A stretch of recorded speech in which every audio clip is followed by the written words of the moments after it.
You are looking at a glowing screen right now. You are listening to the sound of my voice.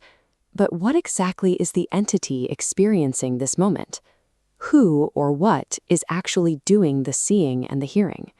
We usually assume we are identical to our physical bodies, that our biological organs simply observe an external world, gathering light and sound to build a picture of reality.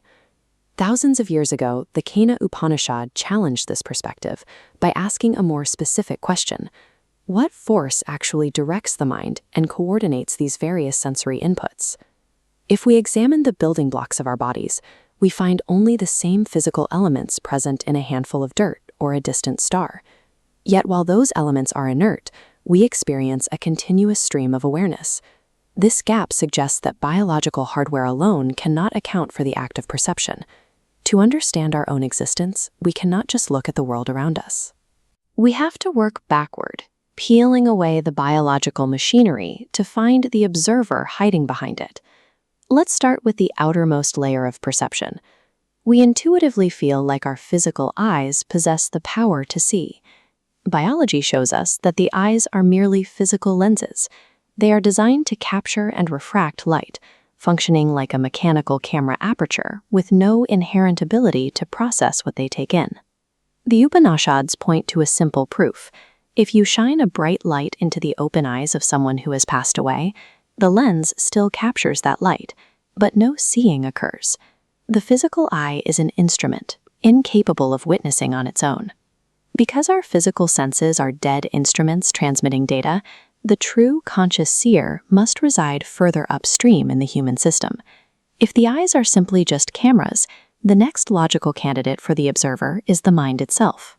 The Taittiriya Upanishad describes the sensory mind, or manas, as an internal screen. It functions as the passive surface where disparate streams of data are projected to form a coherent internal image.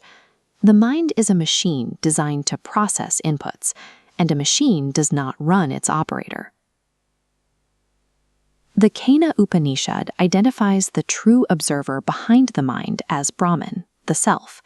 We cannot see or think about Brahman because it is the foundational energy making those actions possible. It is the eye of the eye. This is the principle of neti neti, not this, not that, found in the Brihadaranyaka Upanishad. It states that you cannot see the seer of sight, and you cannot know the knower of the known. It is impossible to turn the ultimate subject into an object. The observer cannot observe itself. This realization creates a unique problem for the investigator. Because Brahman is the entity that does the knowing, it cannot be turned into a piece of information to be analyzed from the outside. The Kena text warns that if you believe you have mastered this truth intellectually, like memorizing a formula, you have missed it entirely. Most of us spend our lives focused on the horizon, searching for truth or lasting satisfaction in the world of external objects.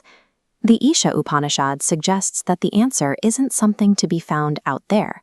It is the energy currently powering the search itself. Recognizing this shifts our perspective from the result to the source.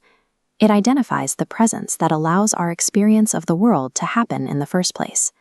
Your eyes cannot see the source of consciousness, because that source is what enables the eyes to function. To find it, the search must turn away from the horizon. Look inward today, and subscribe to join us for Day 7.